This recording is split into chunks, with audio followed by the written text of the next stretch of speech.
Alright, तो देखें आपके पास एक और क्वेश्चन यहाँ पर है। A list of 5 metals is shown, copper, iron, magnesium, potassium, silver. ये 5 मेटल्स आपको दे दिए गए हैं। The question is they are asking for all the metal form positive ions. ठीक है, describe how atom form positive ion. देखो भाई, क्या ही सवाल वो पूछ रहा है। अब मुझे बताओ कि मेटल्स पॉजिटिव आइंस कैसे बनाते हैं। By losing their electrons from the last shell. Very good. Metals, क्या लिखोगे आप लोग बच्चों? Metals lost their last shell electrons. Metals क्या करते हैं? अपने आखिरी शेल के इलेक्ट्रॉन्स लॉस कर देते हैं, इस वजह से वो पॉजिटिव आइंस बनाते हैं। ठीक है। Then the next part they are asking for state which of the 5 metal in the list has the greater tendency to form positive ions। तो आपने बताना है इनमें से कौन सा वाला ग्रेटेस्ट टेंडेंसी रखता है आइन बनाने की। अब बहुत सारे बच्चे इसमें परेशान होंगे, यार ये क्या बात कर दी इसने। बहुत सारे बच्चे इसका आंसर दे भी देंगे। तो क्या मतलब हुआ इसका ग्रेटर टेंडेंसी टू लूज या फॉर्म आइन?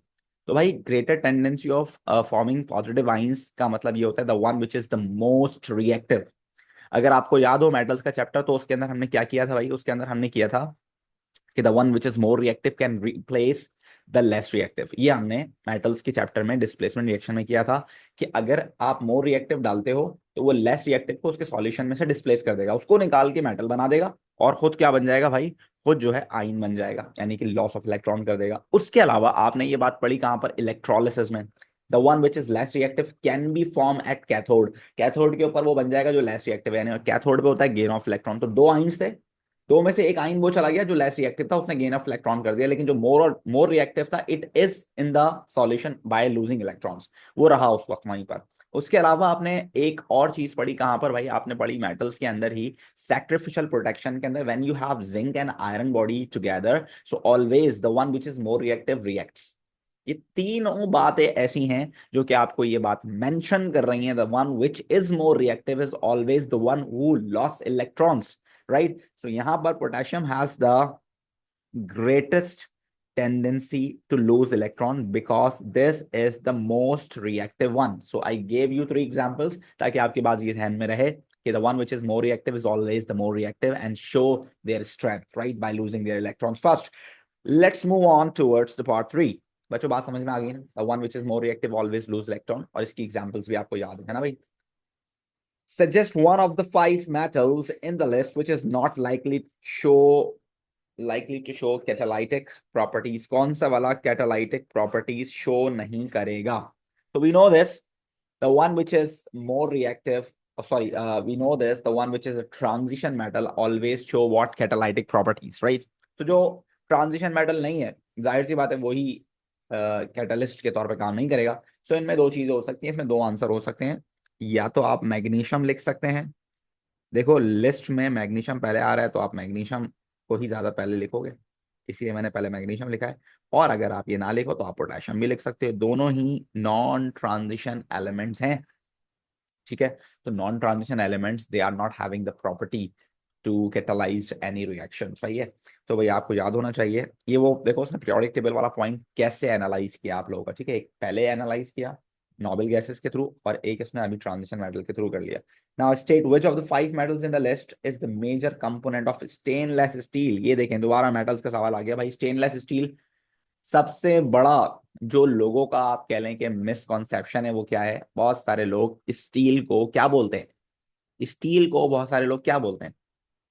स्टील को बहुत सारे लोग आयरन बोलते हैं। हमारे दरवाजे लोहे के हैं, हमारी खिड़कियां लोहे की हैं, हमारे फला चीज लोहे की। भाई लोहे की नहीं है, आयरन की नहीं है। It's made up of iron, definitely 90% या 92% आयरन का होगा, but there are impurities as well, और जिसकी वजह से वो क्या बन जाता है? एलॉय बन जाते हैं। और आयरन के एलॉय को स्टील नॉर्मली हम लोग बोलते हैं। बहुत सारी तरह की स्टील्स होती हैं, हमारे सिलेबस में स्टेनलेस स्टील है जिसमें आयरन के साथ कॉपर, आयरन के साथ क्रोमियम, कार्बन और निकल भी मौजूद है, बट मेन मेन पार्ट जो है स्टील का, दैट इज आयरन। आप देखें, जमीन से अगर हम मेटल्स को एक्सट्रैक्ट करते हैं, जमीन से अगर हम मेटल्स को एक्सट्रैक्ट करते हैं बच्चों, उसमें अगर 100% मेटल्स हम लोग सारे मेटल्स मिला लें, 92 तकरीबन आपके पास मेटल्स हैं पीरियोडिक टेबल में। अगर उन 92 एलिमेंट्स को आप जमीन से निकालते हो, उसमें सबसे ज्यादा आयरन निकलता है जमीन से। यानी कि अपने काम, हम जितने भी काम कर रहे होते हैं उन कामों के लिए हम सबसे ज्यादा आयरन को जमीन से निकालते हैं, ठीक है ना। जैसे फॉर सपोज अगर मैं जमीन से 100% मेटल्स निकाल रहा हूँ, उन 100% मेटल्स में से 80 to 90% हम आयरन एक्सट्रैक्ट करते हैं। समझ रहे हैं बात को। बाकी मेटल्स हम इतने ज्यादा एक्सट्रैक्ट नहीं करते हैं जमीन से। लेकिन वो जो 80-90% आयरन निकल रहा है ना, उस आयरन का भी 80-90% हम स्टील में कन्वर्ट कर देते हैं। प्योरली आयरन तो हम बहुत कम जगह पर इस्तेमाल करते हैं। खैर, चलें आगे चलते हैं, ये हो गई काफी discussion. Let's move on. A student added sample of metal to an aqueous metal salt in the beaker to see the displacement reaction take place. Complete table 2.1 to show the color of the solutions in the beaker start and at the end of the experiment. ठीक है भाई, उसने metal डाला magnesium, ठीक है, aqua solution, उसके पास क्या है, आयरन सल्फेट। सॉल्यूशन का कलर जो है क्या था, ग्रीन। अब क्या हो जाएगा बच्चों बताइए, कौन सा हो जाएगा भाई, कौन सा हो जाएगा, कलरलेस हो जाएगा। You all need to keep remember this that group 1 के, ग्रुप 2 के सॉल्ट्स जो होते हैं उनका सॉल्यूशन कलरलेस होता है। Very good. एंड वो सॉल्युबल भी तो होना चाहिए ना भाई। ठीक है, तो मैग्नीशियम सल्फेट पानी में सॉल्युबल है एंड वो सॉल्युबल होने के बाद कलरलेस सॉल्यूशन देगा। Now let's move on towards the next part. Silver डाला कॉपर सल्फेट में, कॉपर सल्फेट में जो आपने सिल्वर डाला है वो, आप मुझे बताइए कि आपके पास क्या होगा। अच्छा, वो आपसे पूछ रहा है कि आप इनिशियल कलर भी बताएं, तो इनिशियल कलर जो होगा आपके पास वो क्या होगा बच्चों, कॉपर सल्फेट का कलर होगा ना इनिशियली, सो वो तो ब्लू होगा, ठीक है ना, ब्लू होगा। और आफ्टर द रिएक्शन वो ब्लू ही रहेगा, है ना भाई। ब्लू होगा कॉपर सल्फेट। अब देखो, कॉपर सल्फेट का अगर वो कलर आपसे पूछ रहा है तो you need to remember this कि कॉपर सल्फेट का कलर हमारे सिलेबस में है ना भाई। हम कॉपर के आइंस का टेस्ट करते हैं, वो हमारे सिलेबस में। इलेक्ट्रोलिसिस हम करते हैं, वहां पर हमने रिएक्टिव और इनर्ट इलेक्ट्रोड्स के साथ उसके इलेक्ट्रोलाइट की बात की है, उसकी ऑब्जर्वेशन की बात की है। तो यहाँ ये पूछ सकता है वाला कलर। और दूसरा जो उसने पूछा है आपके पास मैग्नीशियम और आयरन वाला, आयरन 2 का कलर हमारे सिलेबस में है ना भाई, आयरन 2 का, और आयरन 3 का भी, और क्रोमियम 3 का भी है, तो उसने बताया हमें। साथ साथ वी नो दिस कि हमने पीरियोडिक टेबल में पढ़ा है कि ट्रांजिशन मेटल्स जो हैं उनकी केमिकल प्रॉपर्टी है, they form coloured coloured solutions. और जो नॉन ट्रांजिशन मेटल्स हैं वो कलर्ड सॉल्यूशन नहीं बनाते, ये हमने कैटाइन और एनाइन में भी पढ़ा है। So you need to remember these colours. आप ये नहीं बोल सकते सर ये कहाँ से आ गए। These are the parts of our syllabus, right. So let's move on towards part C. Part C आपसे क्या कह रहा है बच्चों, most group 2 metals from a gas, metals form a gas when placed in cold water. An alkaline solution is also formed. Name the gas formed when strontium is added to the water. Again, this is from the periodic table.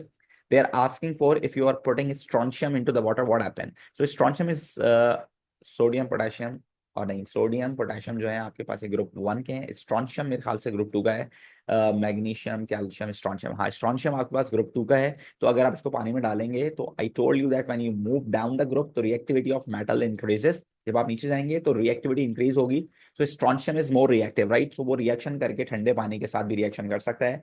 Reaction करने के बाद क्या बनाएगा बच्चों, alkaline solution, that is strontium hydroxide. Along with which gas बच्चों, they are asking for the gas, कौन सी gas बनती है, कौन सी गैस बनती है बच्चों, हाइड्रोजन गैस बनती है। They are asking for the name of the gas, so this would be hydrogen gas. देखो, अगर उसने बोला है नाम लिखो तो कोशिश करना नाम लिखो। और अगर आप फॉर्मूला लिखते हो तो उसका मसला नहीं है, नंबर आपको मिल जाएगा, लेकिन कोशिश करें नाम लिखें, क्योंकि फॉर्मूले में मिस्टेक कर सकते हैं।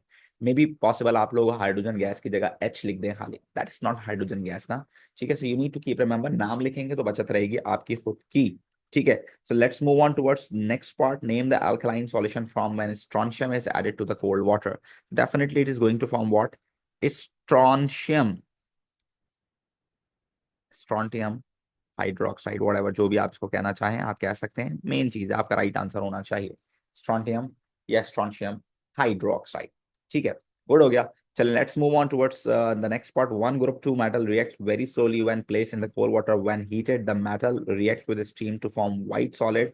Identify this metal and name the white solid form. ये कौन हो सकता है बच्चों, ये कौन हो सकता है बताइए। देखिए, I told you then when we are moving down the group in any group of the metals, किसी भी मेटल के ग्रुप में जब हम डाउन द ग्रुप जाते हैं तो रिएक्टिविटी नीचे जाते जाते इंक्रीज होती है। तो जो नीचे वाले होंगे दे आर मोर रिएक्टिव, जो ऊपर वाले होंगे दे आर लेस रिएक्टिव। तो हमारे सिलेबस के अंदर आप देखें ग्रुप टू के अंदर जो हमने रिएक्टिविटी सीरीज लिखी है उसके अंदर ग्रुप टू के अंदर आपने कौन सा एलिमेंट लिखा है आप वो लिखें, जिसके बारे में आपको पता है आप वो लिखें, जिसके बारे में आपने नहीं पढ़ा उसके बारे में आप ना लिखें। तो हमने पढ़ा है भाई मैग्नीशियम के बारे में, तो हम मैग्नीशियम को लिख सकते हैं कि हमने बेरिलियम नहीं लिखा वहां पर। और बेरिलियम आपने लिखना भी नहीं है, बेरिलियम एक अजीब ही एलिमेंट है, वो बहुत एनामलस बिहेवियर शो करता है, तो उसकी बात आप ना करें, आप मैग्नीशियम से स्टार्ट करें। ठीक है भाई, magnesium, calcium, strontium, barium, radium. ठीक है, तो आपको पता होना चाहिए कि मैग्नीशियम की हम यहाँ बात कर सकते हैं विच इज हम फेमिलियर हैं जिससे हम उसकी बात करेंगे। ठीक है, और जब हम इससे रिएक्शन करेंगे तो वो बोल रहा है सॉलिड बन रहा है, सॉलिड बन रहा है। तो अगर आप सॉल्ट से इसको कनेक्ट करें तो आपको पता होगा कि all the oxides, metal oxides जितने भी होते हैं आपके पास, वो होते हैं इनसॉल्युबल, सिवाय किसके, ग्रुप आप कह लें कि वन के ना, और कैल्शियम पार्शियली सॉल्युबल होता है। अभी जब नेक्स्ट ईयर आप लोग आएंगे ना ए लेवल्स में, तो आपको ये बात पता चलेगी कि ग्रुप टू के जितने भी हाइड्रोक्साइड होते हैं उनकी जो सॉल्युबिलिटी है डाउन द ग्रुप इंक्रीज होती है। तो ये खैर अभी आपने नहीं पढ़ा हुआ उसने खुद ही बता दिया, आप सॉलिड का नाम बताएं तो आप बता दें क्या होगा भाई, मैग्नीशियम ऑक्साइड बता दें आप इसको, क्या बता दें भाई आप इसको, मैग्नीशियम ऑक्साइड बता दें। ठीक है, अगर आप इसको मैग्नीशियम हाइड्रोक्साइड भी बताओगे तो भी एग्जाम में आपको नंबर दे देगा, because you are not aware about this right now कि यार डाउन द ग्रुप इनकी जो रिएक्टिविटी होती है ये क्या होती है, सॉरी सॉलिबिलिटी जो होती है वो इंक्रीज होती है। बट फाइन कि अगर आप इसको ऑक्साइड लिख दो ज्यादा बेहतर है। नाउ देखिए एक सवाल दोबारा आपके पास आ गया, under certain conditions iron reacts with steam to form an oxide of iron with the formula Fe3O4। Fe3O4 reacts with dilute hydrochloric acid to form a mixture of iron 2 and iron 3 salts and deduce the symbol equation for the reaction between Fe3O4 and hydrochloric acid। अब देखो इसमें आपने equation बनानी है, और एक सवाल ऐसा आता है पेपर में जो कि इक्वेशन बनाने के लिए बोलता है, वो कह रहा है आपको सब कुछ बता रहा है, बोल रहा है Fe3O4 एक आयरन ऑक्साइड है, इसका रिएक्शन हो गया हाइड्रोक्लोरिक एसिड के साथ। ठीक है ना, और वो क्या बना रहा है, वो बोल रहा है Fe2+ और Fe3+ का सॉल्ट बना रहा है। अब इतना तो आपको डेफिनेटली पता होगा कि अगर हाइड्रोक्लोरिक एसिड रिएक्शन कर रहा है तो सॉल्ट क्लोराइड्स के बनेंगे। तो भाई आयरन 2 क्लोराइड क्या होगा, अब बहुत सारे बच्चे देखते हैं आयरन 2 क्लोराइड, यार ये वाली गलती प्लीज आप ना करना यार। आयरन 2 क्लोराइड का फॉर्मूला क्या होता है, आयरन 2 का मतलब होता है आयरन का चार्ज 2+ है एंड दिस इज क्लोराइड, तो फॉर्मूला बनेगा FeCl2। सही है भाई। और अगर आप बात करें आयरन 3 क्लोराइड की, तो आयरन 3 क्लोराइड का मतलब यह है कि इनका फॉर्मूला बनेगा FeCl3। ठीक है ना, तो ये दोनों सॉल्ट्स बनेंगे, और साथ साथ उसने बोला है पानी भी बनेगा। ठीक है ना भाई, तो ये आप इसको लिख लें। तो ये आपकी हो गई फाइनल करेक्ट इक्वेशन। अब आपने इसको बैलेंस भी करना है, बगैर बैलेंसिंग के इक्वेशन एक्सेप्टेबल नहीं होती। ठीक है, now you all can see this कि मेरे पास यहाँ पर 3 आयरन है क्योंकि मुझे बैलेंस करने हैं, और यहाँ पर मेरे पास एक आयरन है, यहाँ पर मेरे पास एक आयरन है, तो 2 आयरन होगा, मुझे 3 करने हैं इसको। 3 करने के लिए मैं 2 लगा रहा हूँ इसके साथ। अब आप बोलेंगे सर आपने 2 इस वाले के साथ क्यों लगाया, आप इस वाले के साथ लगा लेते 2। बच्चों मैंने राइट वाले के साथ 2 इसलिए लगाया है क्योंकि अगर मैं उसके साथ 2 लगाता हूं तो जो उसके साथ क्लोरीन है वो 3 है, और 3 और 3 6 हो जाएंगे, यानी कि वो इवन नंबर हो जाएगा, और इवन नंबर हो जाएगा तो मेरे लिए बैलेंस करना आसान हो जाएगा, है ना भाई। तो अब देखो यहाँ पर क्लोरीन कितने हो गए, 2 3 जा 6 हो गए। ठीक है, और यहाँ है 2, तो 2 + 6 मेरे पास टोटल 8 क्लोरीन हो गए ना, दिस इज इवन नंबर, तो मेरे लिए बैलेंस करना आसान होगा। ठीक है, अब मैं यहाँ आराम से 8 लिख सकता हूँ डायरेक्टली, और ये क्लोरीन मैंने बैलेंस कर दिया। अब क्लोरीन बैलेंस हो गया तो हाइड्रोजन 8 हो गए। अब हाइड्रोजन को बैलेंस करने के लिए मैं अगर 4 यहाँ लिखूं तो देखें आप, हाइड्रोजन भी बैलेंस हो गया, ऑक्सीजन भी बैलेंस हो गया, now everything is balanced over here. तो मेरे लिए कितनी आसानी हो गई आप देखें इक्वेशन को बैलेंस करने में। तो whenever you are going to write the balanced chemical equation, कोशिश किया करें जो ऑड नंबर है उसको इवन कर लें। अगर आप ऑड नंबर को इवन कर लेंगे तो आपके लिए बैलेंसिंग काफी आसान हो जाएगी। And this is the question for 14 marks, जो कि था क्वेश्चन नंबर 2। अगर आप उसमें से कुछ सवाल पूछना चाहते हैं तो आप पूछ लें, अदरवाइज ये क्वेश्चन हो गया खत्म। तो हम क्वेश्चन नंबर 3 की तरफ चलेंगे। जी, तो जीस्त क्या पूछना चाह रही हैं, बोलिए जरा जोर से। Hello sir. जी जी, बेटे। मैं ये पूछना चाह रही थी कि हम ये जो थर्ड पार्ट है सी का, उसमें हम कैल्शियम लिख सकते हैं? कैल्शियम, या देखो अगेन आपको ये इस बात का तो आइडिया है ना कि आपके पास कैल्शियम जो होता है जब वो हाइड्रो ऑक्साइड बनाता है तो वो स्लाइटली सॉल्युबल होता है, और वो स्लाइटली सॉल्युबल के साथ साथ आपको पता है कि वो लाइम वाटर भी बनाता है जो कि कलरलेस सॉल्यूशन होता है। तो ये दोनों बातें आपको पता है, तो how do you know that white solid form होगा। तो इसलिए बेहतर ये है कि आप मैग्नीशियम लिखें, और द ठीक है। Least reactive in this group is magnesium. और बेरिलियम यस। भी होगा उससे कम रिएक्टिव, लेकिन मसला ये है कि उसका बिहेवियर बहुत एनामलस है। आपने देखा होगा कहीं पर भी वो बेरिलियम की पास्ट पेपर में भी बात नहीं करता, ठीक है ना। तो बेरिलियम को वो इस्तेमाल ही नहीं करता क्योंकि उसका खुद का बिहेवियर बहुत बहुत ही ज्यादा एनामलस है, ठीक है। ठीक है, ओके, थैंक यू। ओके जी अरमीन। अस्सलाम वालेकुम सर। जोर से वालेकुम सलाम। Sir, my question was that how many different colors of copper solutions are we supposed to remember? अच्छा, you need to keep remember the copper two sulphate colour which is blue definitely. और copper का जो metal होता है, copper metal, pure copper जो होता है, वो पिंक कलर का होता है। ये दो आपको कॉपर के याद रखने हैं। एक और एडिशनल अगर आपको याद रखना है तो आप कॉपर टू ऑक्साइड याद रख लें, वो ब्लैक कलर का होता है, दैट्स इट, ठीक है। Okay, sir. Thank you. ठीक है, तो this is the question number 2। अगर आप में से किसी और का मजीद कोई क्वेश्चन है तो आप पूछ सकते हो।